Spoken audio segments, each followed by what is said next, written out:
नमस्कार। 2 दिवसापूर्वी देशाचे माहिती आणि तंत्रज्ञान मंत्री अश्विन वैष्णव यांनी एका नवीन पेन्शन योजनेची घोषणा केली, ज्या योजनेचं नाव आहे युनिफाईड पेन्शन योजना। या देशामध्ये आतापर्यंत या अगोदर पेन्शनच्या 2 योजना अंमलात आल्या।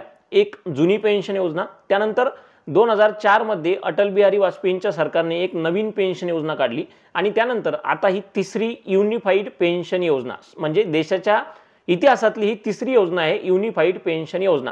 आता नेमकं या युनिफाईड पेन्शन योजनेअंतर्गत कोणाकोणाला पैसे मिळणार आहेत, काय वेगवेगळ्या तरतुदा या योजनेमध्ये आहेत, कोण या योजनेसाठी पात्र आहे, कोण या योजनेसाठी अपात्र आहे, जुन्या पेन्शन योजनेत आणि या नवीन पेन्शन योजनेत काय फरक आहे, कर्मचाऱ्यांना किती भत्ता मिळणार आहे, ही योजना राज्य सरकारच्या कर्मचाऱ्यांसाठी आहे का की फक्त केंद्र सरकारच्या कर्मचाऱ्यांसाठी आहे, आणि सगळ्यात शेवटचं या योजनेमध्ये कोणकोणत्या त्रुटी आहेत, या संपूर्ण विषयांवर आजच्या व्हिडिओमध्ये बोलणार आहे। त्यामुळे पुढचे 5 ते 7 मिनिट माझ्यासोबत नक्की राहा। नमस्कार, मी वैभव सांगळे आणि माझ्या YouTube चॅनलवर तुमचं खूप खूप स्वागत आहे। जर पहिल्यांदा या चॅनलवर आले असाल तर या चॅनलला सबस्क्राइब करा, लाईक करा, शेअर करा आणि हा व्हिडिओ जास्तीत जास्त लोकांपर्यंत शेअर करा, जेणेकरून माझा येणारा प्रत्येक माहितीपूर्ण व्हिडिओ तुमच्या मोबाईलवर येईल। तर कुठल्याही प्रकारचा टाइमपास न करता सुरुवात करूयात आजच्या या व्हिडिओची। आता नेमकं 2 दिवसाअगोदर जी युनिफाईड पेन्शन योजना सुरू झाली त्या अगोदर आपण जाणून घेऊयात की जुन्या 2 पेन्शन योजना काय होत्या।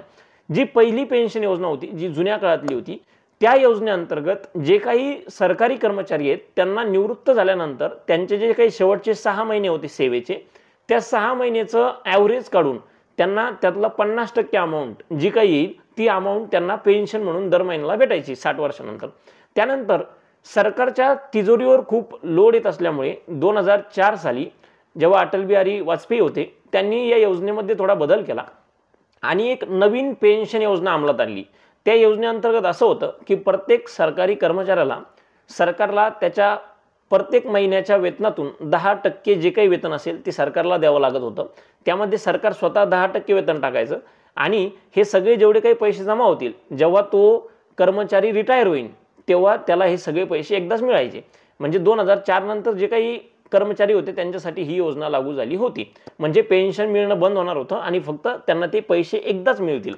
आता ही नवीन योजना आली, तिचं नाव आहे युनिफाईड पेन्शन योजना। खरं तर सध्या केंद्रात जे काही बीजेपीचं सरकार आहे त्या सरकारवर विरोधी पक्षांचा दबाव होता की अशी काहीतरी नवीन योजना आणावी जेणेकरून कर्मचाऱ्यांना परत एकदा पेन्शन मिळावी, आणि त्यासाठी त्यांच्या दबावाखाली म्हणा किंवा बऱ्याच राज्यांमध्ये, म्हणजे जसं की पंजाब राज्य आहे जिथं बीजेपीचं सरकार नाही, तिथं या योजना लागू केल्यात जुन्या योजना। त्यामुळं केंद्र सरकारला या योजनेला लागू करावं लागलं, जिचं नाव आहे युनिफाईड पेन्शन योजना। आता नेमकं या युनिफाईड पेन्शन योजनेचा उद्देश काय आहे आणि कोणाकोणाला पैसे मिळणार आहेत। या युनिफाईड पेन्शन योजनेअंतर्गत हिचे 3 महत्त्वाचे उद्देश आहेत।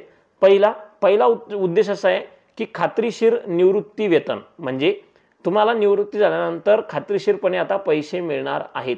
दुसरं आहे खात्रीशीर कुटुंब निवृत्ती वेतन, म्हणजे एखाद्या व्यक्तीचा सेवाधर्माने किंवा निवृत्तीनंतर मृत्यू झाला तर त्याच्या पतीला किंवा पत्नीला आता 100% पैसे मिळणार आहेत।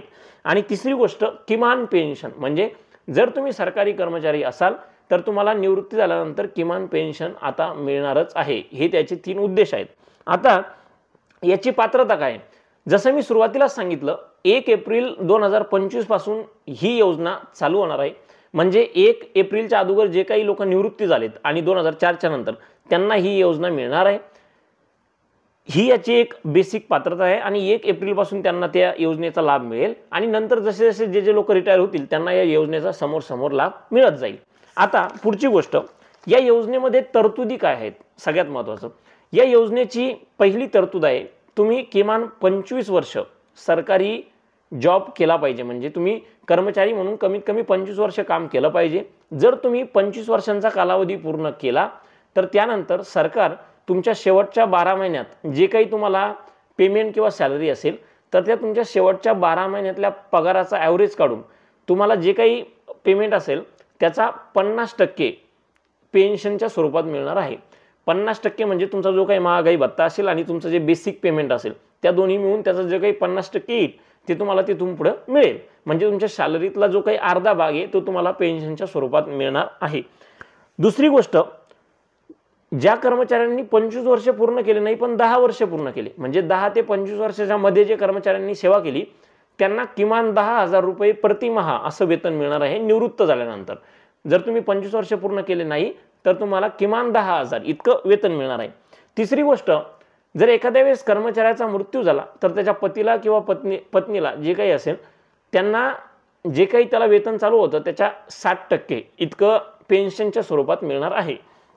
चौथी गोष्ट, तुमच्याकडे आता चॉईस राहणार आहे, ऑप्शन राहणार आहे. म्हणजे तुम्हाला जी काही 2004 साली पेन्शन योजना लागू झाली त्याच्यानुसार समोर जायचं, की आता ही जी लागू झाली युनिफाईड पेन्शन योजना, तर ही तुमची स्वतःची चॉईस राहणार आहे. म्हणजे 2004च्या योजनेनुसार तुम्हाला एकदाच पैसे मिळतील आणि या योजनेनुसार तुम्हाला दर महिन्याला पैसे मिळतील. तर ही तुमची स्वतःची चॉईस राहणार आहे की तुम्हाला कोणत्या योजनेत जायचं. पण दोन्ही योजनेमध्ये तुमचे जे काही 10% महिन्याला पैसे कटणार आहेत ते कटणारच आहेत आणि त्याच्यानुसार तुम्हाला ते पैसे मिळणार आहे. फक्त एक बदल त्यामध्ये झालाय की पहिले तुमचे स्वतःचे 10% आणि सरकार त्यामध्ये 10% टाकायचं आणि हे 20% मिळून तुमचे पैसे जमा व्हायचे.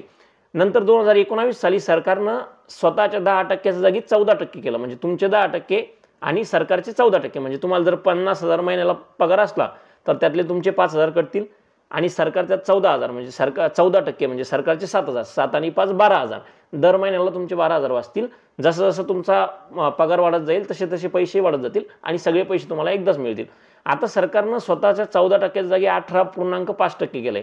म्हणजे जर तुम्हाला 50,000 पगार असेल तर तुमचे महिन्याचे 10% म्हणजे 5,000 रुपये आणि सरकारचे 18.5% म्हणजे जवळजवळ 9,500 रुपये, असे 14,000 ते 15,000 रुपये तुमचे दर महिन्याचे तुम्हाला जमा करावं लागणार आणि त्यातूनच तुम्हाला भविष्यात तुम्हाला किंवा तुमच्या पतीला पेन्शन मिळणार आहे. हे एक बेसिक आयडिया आहे. त्यानंतर आता या युनिफाईड पेन्शन योजनेच्या त्रुटी काय आहेत? या योजनेमध्ये 2 महत्त्वाच्या त्रुटी आहेत. पहिली त्रुटी जी आहे, जी जुन्या काळातली पेन्शन योजना होती म्हणजे 2004च्या अगोदरची पेन्शन योजना, त्यामध्ये तुम्हाला 50% पैसे मिळायचेच निवृत्त झाल्यानंतर, पण जो काही महिन्यातला 10% पगार तुमचा कटतो तो तेव्हा कटत नव्हता, पण या योजनेअंतर्गत तो कटणार आहे. त्याचं कारण असं आहे की सरकारच्या तिजोरीवर कुठल्याही प्रकारचा लोड येता कामा नये. तर हा एक पहिली त्रुटी आहे की ते पैसे कटणार आहेत आणि म्हणूनच विरोधी पक्ष सरकारवर टीका करते की हा कुठंतरी सरकारी कर्मचाऱ्यांचा अपमान आहे की तुम्ही त्यांचेच पैसे काढताय आणि त्यांनाच देताय. त्यामुळे ही एक त्रुटी आहे. दुसरी महत्त्वाची त्रुटी असे की यांनी सांगितलं जर तुम्हाला 50% पेन्शन पाहिजे असेल तर किमान 25 वर्ष नोकरी करावी लागेल. तर आता आपले जे काही सेनेचे जवान असतात त्यात 90% लोक हे 15-16 वर्ष 10 वर्ष अशीच नोकरी करतात. त्यामुळं त्यांना हे 50% वेतन मिळणार नाही. त्यांना फक्त किमान 10,000 रुपये इतकंच पेन्शन मिळेल. त्यामुळं कुठेतरी हा सेनेचा किंवा जवानांचा अपमान आहे का अशी टीका विरोधी पक्ष करते. नेमकं या नवीन युनिफाईड पेन्शन योजनेबद्दल तुम्हाला काय वाटतं? ही योजना चांगली आहे की वाईट आहे? या योजनेबद्दल तुमचं जे काही मत असेल ते कमेंट बॉक्समध्ये नक्की टाका. मी परत हेच सांगेल की असेच माहितीपूर्ण महत्त्वाचे व्हिडिओ पाहण्यासाठी या चॅनलला सबस्क्राईब करायला विसरू नका. येत्या काळात मी राजकारण असेल किंवा जी काही महत्त्वाची माहिती असेल ती या चॅनलपासून तुम्हाला देतच राहील. त्यामुळे चॅनल सबस्क्राईब करायला बिलकुल विसरू नका. आजच्यासाठी एवढंच. परत भेटूयात एक अशाच माहितीविषयक आणि महत्त्वपूर्ण व्हिडिओसोबत. तोपर्यंत खूप खूप धन्यवाद.